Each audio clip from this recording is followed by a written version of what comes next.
Hola, ¿qué tal, bros? ¿Cómo están? El día de hoy vamos a ver cómo tener un buen noviazgo para prevenir un futuro divorcio y sobre todo poder pasar el tiempo más hermoso y feliz con la persona indicada. Si quieren saber cómo, quédense conmigo para descubrirlo. Veremos el tema de noviazgo basándonos en el libro Tres trampas en el noviazgo de Juan Pedrazo. Veamos, el número de matrimonios en México desde el año 2000 hasta el 2018, como ven, cada año ha ido disminuyendo o la tendencia ha sido a la baja. Caso contrario, los divorcios año con año cada vez son más frecuentes. Ahora, vamos a ver una estadística. De cada 100 matrimonios, en 1994 solamente se divorciaban 5 parejas. Ahora, 2018, 31 matrimonios de cada 100. Este es un dato que verdaderamente nos tiene que estar preocupando y sobre todo haciéndonos razonar cuál es la causa fundamental de tal acción. Al ver estas estadísticas me surgen varias preguntas. Por ejemplo, ¿en qué fallaron los novios? ¿Qué es lo que sucede? ¿Por qué en unos casos el matrimonio resulta extremadamente satisfactorio y feliz y en otras resultan muy, pero muy desgraciados? Yo creo que estas cosas las puedes prever desde el noviazgo para el momento indicado llegar al matrimonio, llegues con la persona correcta y tengan un matrimonio pleno. Creo que todos conocemos esas historias de amor de película en las cuales conocemos en un baile una muchacha, vamos a la disco, nos caímos bien, nos echamos unas risitas, jiji, jaja, estamos totalmente a gusto. Cuando de repente pues nos enamoramos, me comienza a gustar, me agrada cómo me trata, trato de ser detallista y tratarla bien. Siento que la quiero tanto que pienso que es la indicada y por fin llega el fantástico día y nos casamos. A esto, pues los primeros años del matrimonio son muy felices, están contentos, lo disfrutan al máximo, ven que les va bien, se sienten a gustos en todo lo que hacen y todo lo que hacen lo hacen juntitos, abrazaditos, contentos. Pero ¿qué pasa? Llegan los años, llegan los problemas económicos, los problemas algunas veces de salud o un sinfín de problemas que se presentan en el matrimonio y terminan por divorciarse. ¿Cuántos de ustedes no conocen a personas o a jóvenes amigos que les ha pasado esto? Que están totalmente locos uno por el otro, pero nada más se casan, comienzan los problemas, comienzan las discusiones y en fin, terminan por divorciarse y si no terminan por divorciarse, terminan hartos uno del otro que ni siquiera se dirigen las miradas, no se quieren hablar y más aún, o peor aún, si tuvieron hijos, los hijos son los que salen perdiendo más. Pero ¿dónde estuvo el fallo? Por lo pronto el amor conyugal es la fusión de tres amores en un único amor en diversas dosis según las personas y la etapa del matrimonio. 1. Físico o deseo. El 2. Amor espiritual o cariño. Y el tercero, amor de amistad. Por consiguiente no estoy diciendo que el noviazgo no deba ser deseo físico. Lo que voy a decir es que con frecuencia solo existe o casi existe el deseo físico y que en este deseo se les hace creer que se aman cuando en realidad casi o solo se desean. En la realidad es muy difícil distinguir el amor del deseo. ¿Por qué es difícil? Porque los dos son amor. En los dos se busca hacer feliz a la persona querida a una costa de los mayores sacrificios. En los dos se siente un deseo y necesidad profunda de proteger y cuidar. El deseo tiene una ventaja sobre el amor, y es que es más apasionado, suscita emociones más violentas, lo que hace creer que es amor. Y el deseo hace todo lo que hace el amor y lo hace con más pasión y más emoción. ¿No parecerá entonces que esto es amor? Y esto es lo que sucede precisamente, y es que solo desean, no piensan. Creer que lo suyo es un amor intenso y por eso precisamente, porque es tan intenso y porque él lo siente tanto, le produce tanta emoción y apasionamiento. Miden la intensidad de su amor por la intensidad de su emoción y no se dan cuenta de que esa pasión, ese frenesí que sienten se produce principalmente por el deseo de estar con esa persona. Así que hay que tener mucho cuidado con esto y no confundir una cosa con la otra. Pero ¿cómo podemos distinguir una cosa de la otra? Muy fácil. En el amor se ama a la persona por la belleza de su espíritu, por su manera de ser, su carácter, su bondad, su ternura, su simpatía, su nobleza, su generosidad, etcétera, etcétera. Que estas virtudes en el hombre se llama virilidad y en la mujer se llama feminidad. En cambio, cuando es de deseo, se ama a la persona por su belleza corporal, por lo guapa que está, por su atractivo físico.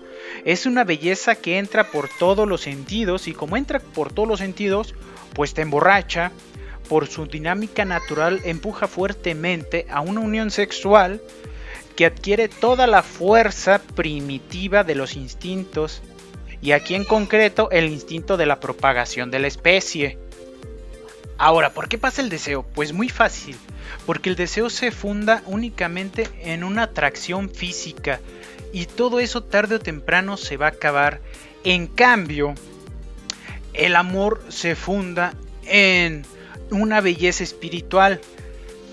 Por lo tanto, cuando uno sea viejillo y esté arrugado, que va a pasar, obviamente, o esté enfermo, que va a pasar, ese amor espiritual o ese que te guste por la manera de ser de la persona va a hacer que la sigas viendo bella o bello. Es como una mamá cuando, aunque su hijo esté feo, ella lo ve hermoso. ¿Por qué? Porque es su hijo, porque lo ama por quien es, no por su belleza. Es lo mismo. El amor real transfigura el cuerpo y hace ver bella a la otra persona, esté como esté. Pero ¿qué pasa aparte cuando también solo existe el deseo? Pasa lo contrario. Al igual que el amor hace ver bella a la otra persona, cuando se casaron o se juntaron solamente por deseo, lo que ocurre es que esa fealdad espiritual de carácter, que seas gruñón, que seas grosero, que seas enojón, etcétera, etcétera, etcétera, va a hacer que tu belleza corporal, la otra persona aún la vea más fea. Y más cuando conviven todos los días, 7 días de la semana, ves cuando se levanta que no se ha lavado los dientes, que está todo greñudo, que está toda greñuda, que no se arregla. En las situaciones más desexualizantes, eso va a hacer que eso se acabe, que el deseo con más ganas deje de existir. ¿Y qué termina de ocurrir cuando se casaron por ese motivo? Muy fácil, pues comienzan las peleas, discusiones, insultos, hasta puede llegar a los golpes, porque simple y sencillamente ya no se aguantan el uno al otro y la belleza física o el deseo sexual es insuficiente para mantener unido ese matrimonio.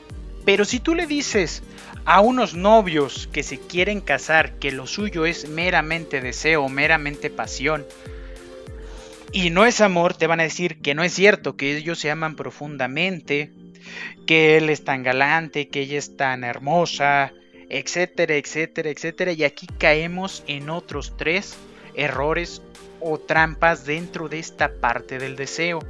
Lo primero que te responden es: ¿pero cómo me ama? Con sus besos, sus caricias, su afecto, todas sus señales de cariño, pero no son por sí, aquí está el error principal, no son por sí señales de cariño o amor. También el hombre que se acuesta con una prostituta la abraza, la besa, la acaricia, etcétera, ¿verdad? Y nadie puede decir que por besarla, acariciarla, quiere decir que la ama. Si no, podríamos conjeturar que todas las prostitutas son las personas más amadas del mundo, y hasta aparte hacen cola y pagan por amarlas. Entonces, este primer criterio de querer refutar que se aman por los besos, las caricias y los abrazos es toda una falacia. Otra cosa que se podría decir, si tú le dices a un noviazgo de que en realidad no es amor, te dirían: no, pero es que no solamente me abraza y me besa, sino que también se sacrifica de corazón por mí, tanto ella como él. Vamos a poner un ejemplo. Digamos que vamos a crear la imagen hipotética de un muchacho que es bien huevón, que es flojo, un vago, no estudia, un grosero, pero quiere un carro. Y entonces se pone a trabajar y deja de ser un flojo. Para que le vaya bien en su trabajo, deja de ser grosero. Y de un día a otro se vuelve un estudiante modelo, todo con tal de obtener pues ese carro o ese trabajo para poder adquirirlo.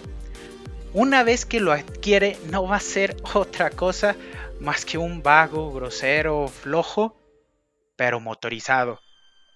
Y eso es lo que precisamente muchas veces ocurre en esta situación, y es una trampa, porque ese sacrificio puede ser sincero, pero no significa amor, ya que por ejemplo, en el caso que estábamos tomando anteriormente, el muchacho, mientras consigue el carro, va a hacer todo lo posible por obtenerlo. Una vez que lo obtenga, van a ver que va a cambiar de nuevo su situación. Ese es el problema. Digamos, otra persona que quiere comprarse una tele, pues va a hacer todos los sacrificios necesarios por comprar esa tele. Y estamos de acuerdo de que a lo mejor deja de gastar en cerveza, deja de gastar en lo que él quiera, comienza a trabajar más duro, obtiene esa televisión, pero no quiere decir que esa televisión la ame, porque a las cosas no se las ama, solamente se las desea. Es lo mismo que puede pasar, que ellos mismos hasta estén confundidos, que ese deseo les está haciendo generar o producir esos sacrificios, pero eso no es garantía de verdadero amor. De aquí viene otro criterio que te pueden decir. Por ejemplo, es que él no solo me quiere por mi belleza, o no solo la quiero por su belleza, sino la quiero porque me cae bien, porque me la paso fabuloso con ella, porque es muy cariñoso, atento, atenta, etcétera, etcétera, esa por cualidades espirituales. Ojo, que eso a la larga sí produce un verdadero enamoramiento. Pero cuando existe el deseo y recién son novios, esta actitud se ve principalmente dada por el deseo, porque me gusta aquella persona. ¿Cómo puedes saber si realmente, aunque te trate bien, le gustas?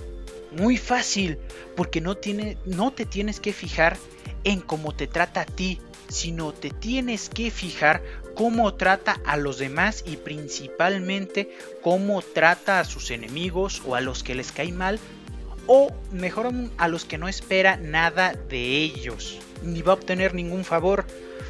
Ejemplo, estás en tu trabajo y todos conocemos a aquella persona que le hace la barba al jefe para subirle de puesto.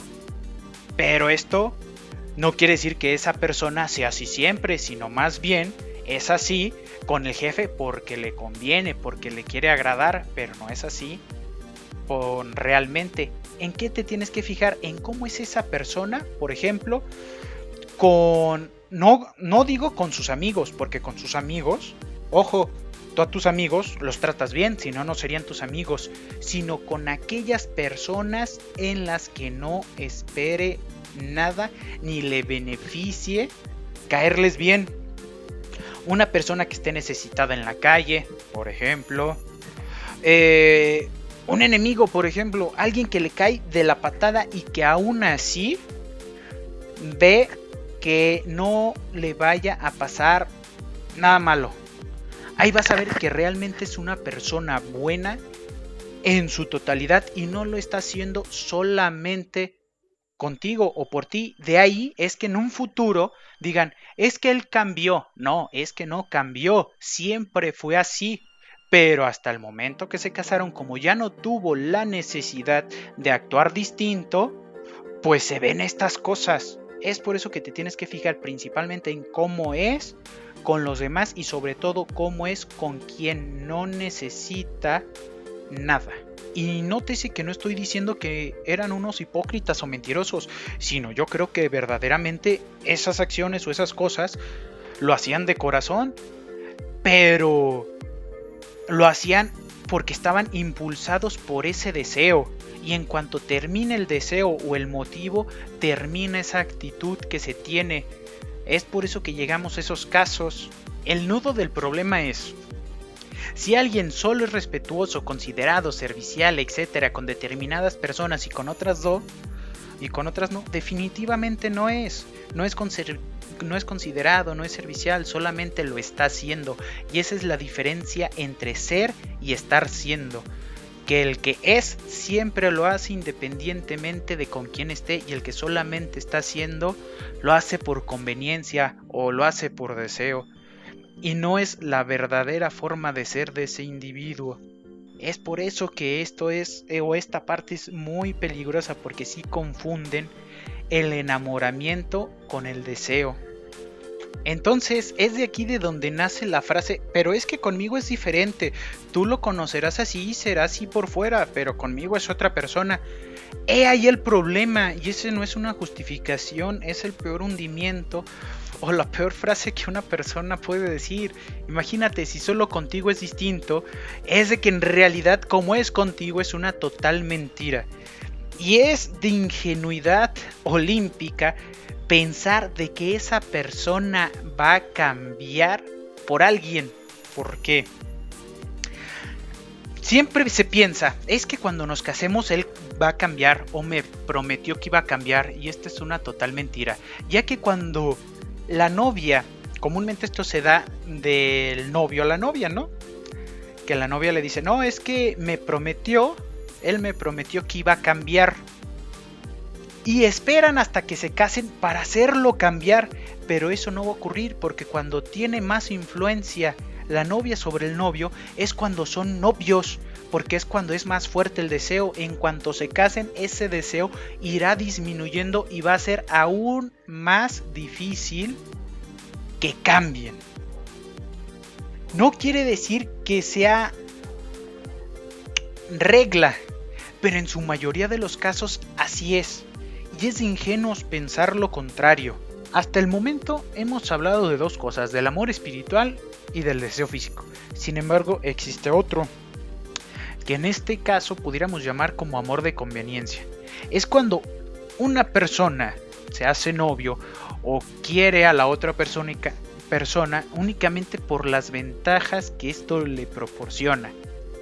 Como podríamos mencionar de que solo quiere a esa persona por su dinero, solo quiere a esa persona porque le da estatus social, solo quiere a esa persona porque un sinfín de cosas, para salirse de la casa, para un sinfín de maneras.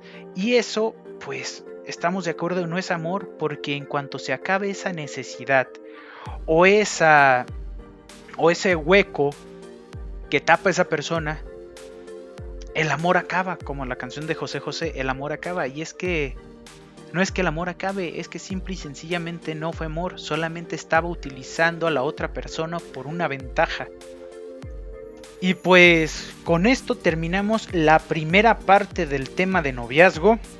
Estén atentos porque el miércoles vamos a hacer la segunda parte, ya que es un tema que podemos seguir hablando y hablando.